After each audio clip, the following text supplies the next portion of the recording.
Hey guys, going to just do a quick video today about some Stephen King movies. I'd actually already hit the record button. I was halfway through, going over all my spiel, and I realized it wasn't recording. So this is actually take two. So today I'm just going to go over some Stephen King movies that are just random ones I picked out of my collections, ones that you maybe never heard of, or ones that are very well known and are favorites. And the first one I want to start with is kind of a classic one. And unfortunately, I don't have this one in a single. I'm looking for a VHS or a DVD, but I have it in this two movie on one deal where it's got Christine and Darkness Falls, which I'm okay with that. I'm a fan of Darkness Falls. I enjoyed that movie as well. So, but Christine, John Carpenter. Gotta love anything that John Carpenter does. I'm a huge fan of John Carpenter. The Thing, The Prince of Darkness, in the Mouth of Madness, Big Trouble in Little China, just everything I think I've ever seen of his, I've actually really enjoyed. And they're all, and, he does comedy, he does horror, it's all good. So John Carpenter, Stephen King coming together to bring a horror masterpiece to life. Christine, if you haven't seen it, highly recommend it. And I'm thinking about possibly doing reaction videos with me and my fiance and maybe a couple other friends, and getting their take on watching Stephen King movies, because there's a lot of these movies that they don't even realize are Stephen King or Stephen King related.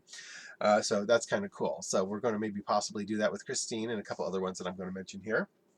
The next one I'm going to bring up, I did mention in the last video that I did, and somebody called me out for it, which is, I totally had kind of forgotten about it. It is The Langoliers. And I do remember it's from the book Four Past Midnight. It was a two-night event, I believe, or maybe it was a 3 or 4 night event. They loved the Stephen King miniseries in the 90s. But it was kind of an interesting take. The special effects weren't that great, but I liked the cast. It had Bronzo Pinchot as Mr. Toomey ripping up the papers all creepily. He played Balky in Perfect Stranger, so that was kind of a neat change in a character there.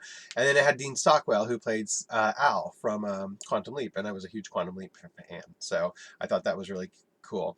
And the special effects, like I said, their CGI in the 90s wasn't that great, but still worthwhile to watch. The next one I have here was kind of interesting to me because I'm like, I recognize the name on this, and so I did a little bit more research, and we'll kind of get into that. So it's Riding the Bullet, and I don't know if you can see the tagline, "The Dead Travel Fast." And I watched this when it first came out years and years and years ago. I vaguely remember it. There again, might be a reaction video type thing to do and get my kind of first reaction take on it. But what really caught my eye was Mick Garris, and I'm like, I know that name. I've seen that name a lot related to Stephen King. And it turns out, yeah, they actually do a lot of work together. He helped make, he did Sleepwalkers, which was Stephen King's adaptation where it was literally just a screenplay. It wasn't a short story, it wasn't a book, a novella, nothing like that. It was literally made just for the movie. And he, of course, has a cameo in it. And so does Clive Barker, which I thought was really cool. Ron Perlman is in it. There's a really cool cat in it, the coolest cat in the world. If you've seen it, you know what I'm talking about. So you should, but if you haven't seen it, I definitely recommend it. It's a fun movie. It's very, very typical, kind of horror for the 90s, so that classic kind of feel. So it's also just a really kind of fun camping movie. It's got Brian Krause in it. I don't know if you ever saw the movie or the TV show Charmed. He played the white lighter in that. Well, he plays the bad guy in this one. You should check it out. Also, Alice Krieg, I believe is her name. She played the Borg Queen. She plays the mother in this one, so you should check it out. The evil mother. It's kind of interesting. The good parents in this one are actually a husband and wife couple who were married at the time, and they were the husband and wife in Ferris Bueller's Day Off, and now they play the husband and wife in this movie as well. So that was just kind of a fun little piece of trivia. That also ties into another movie he did, Quicksilver Highway. And Quicksilver Highway is got Clive Barker and Stephen King stories in it. I believe the Stephen King story is Chattering Teeth.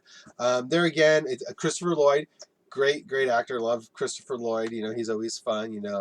As the Doc, and then in this one, he's a little bit of a darker character. So, very cool movie. Little anthology series tied together by common thread.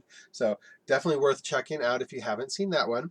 But he also did The Stand, the 1994 miniseries, The Shining miniseries in the 90s, the Quicksilver Highway. He also did Desperation, which you can see behind me. He did the movie for that, which I do not have a copy of. That also had Ron Perlman in it, which, there again, big fan. He also did Bag of Bones miniseries, which I do not have a copy of. So yeah, he's done a lot of Stephen King related stuff. And apparently he was a writer on Hocus Pocus, so that was kind of cool too. And he did Critters too, so classic. The next ones are... I guess the next one I'm going to talk about is a little less well known. It's again from an anthology series of his. I want to say, I believe it's Nightmares in Dreamscape. It's The Night Flyer, which is basically about this tabloid journalist played by Matthew Ferrer. No, is that Miguel Ferrer? I'm getting that probably wrong, but I like his work. I've seen him in a couple of other things, but it's a sleazy tabloid journalist, and he's following this serial killer who's this vampire who flies in to small airports at nights and then does his business and then flies out. So he's tracking him, but it just shows how sleazy the tabloid journalist world was. It's almost like the journalist is actually more of a villain than the vampire is at the end of it. So a good little movie to watch there again. Just kind of a random one. A lot of people maybe don't even know it exists. It was, I think it was made for a TV movie in the 90s. But yeah, I really enjoyed it. It's a fun one. I probably will do another reaction video to that one as well. Now the next two are a little bit more well known.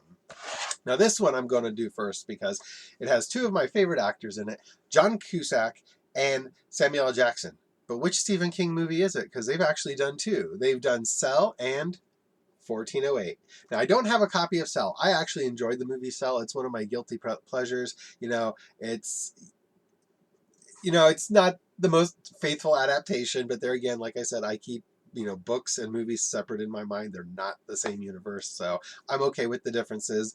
But the la la la la la, and then the running, the scene in the football field, just bizarre, but an interesting take on it. I actually enjoy Cell, but 1408 I actually really liked. It's a good haunted hotel room story. Definitely if you haven't seen it, I would highly recommend it. I love those two actors together.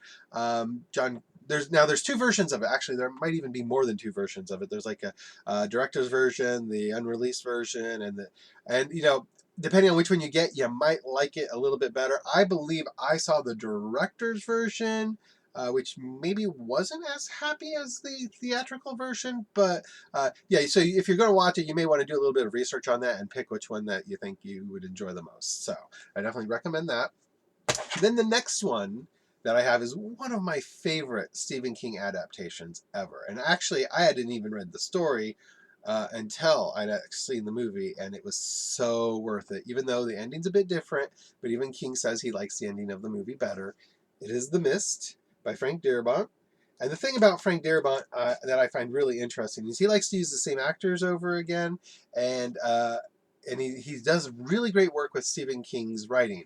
So he's got The Mist. He also did The Green Mile. He also did Shawshank Redemption. And he's also well known for The Walking Dead. So if you actually watch The Walking Dead, like season 1, you'll see a lot of the actors in there also appear in the Stephen King adaptations, like in The Mist. Carol's in there. The older gentleman, I don't remember his name. I haven't seen season 1 for so long. But he's in there. He's also in The Green Mile. So there's a lot of crossovers in his work in all the different movies and TV shows that he does. So definitely worth checking out. But The Mist is, just an awesome take on it.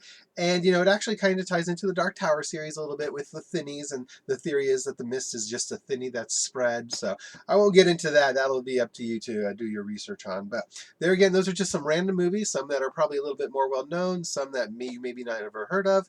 But I would definitely recommend checking them out. And I hope everyone is staying safe and keep reading.